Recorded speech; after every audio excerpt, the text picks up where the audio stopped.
As if you didn't know this already, white people fueled Donald Trump to victory. Chris Graham here for Augusta Free Press. Donald Trump on his way to the shocking win in the 2024 presidential election over Vice President Kamala Harris won a majority of one race demo. One.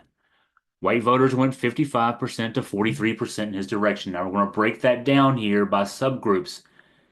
Of course, you're not totally surprised to find this out, but it's worth diving into the numbers some more. The source here is exit polls done by a group of the major media organizations.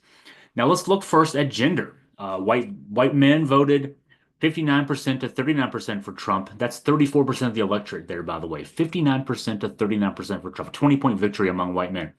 White women, 5% victory for Trump. 37% of the electorate. It was 52% for Trump, 47% for Harris. So white men and white women both voted for Trump.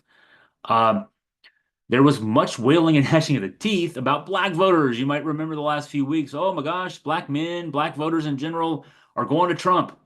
In truth, Harris won black voters 86% to 12%, black men 78% to 20%. So the narrative and the blame game that's going on, oh, the black voters abandoned Harris. Nah, not the case.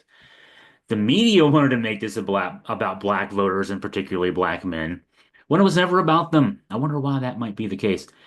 It was always a segment of white voters that was going to be the issue here. They just could not bring themselves to vote for a white woman. Now let's look by age. The only white voter subgroup that gave Harris majority was whites 18 to 29. And this was a small portion of the electorate, just 8% of the electorate. And it went 51% to 47% in favor of Harris. So not even the young whites, the college kids couldn't even save us. Let's look at the older groups. White voters 30 to 44, 52 to 44 for Trump. White voters 45 to 64. This is I mean, this is my age group. 25% of the electorate, 60 to 38 for Trump.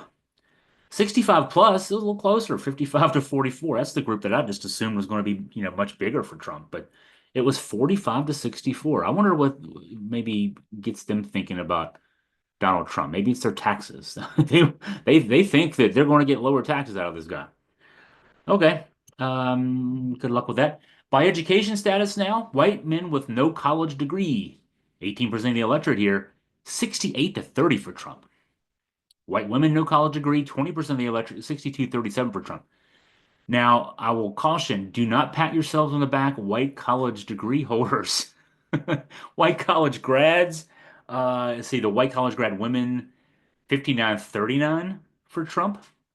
And I actually have this mixed up here in the story. I have to edit this. It was white college grad men 59-39 for Trump, and white college grad women 49-48 for Trump. So even white college grad women. I mean, all the Zoom calls we had, the white women for Harris. Oh my gosh. All right. So uh now about religion, this is the last subgroup we'll look at here, and you're not gonna be surprised by this. White evangelicals, which make up 22% of the electorate, 81-17 for Trump. Where did the 17 come from? White Catholics, 15% of the electorate, 60 to 37 for Trump. Now, here's the analysis here. These self-professed religious types looked at an adjudicated rapist convicted of fraud, a guy who sells Bibles with his name on them for 60 bucks and keeps the money. He's not giving that money to anybody. He's putting it in his pocket. He's promised to round up other people and put them in camps. These folks, these evangelicals, these Catholics looked at this guy with that background and said, yep, that guy right there was sent to us by Jesus Christ to save us.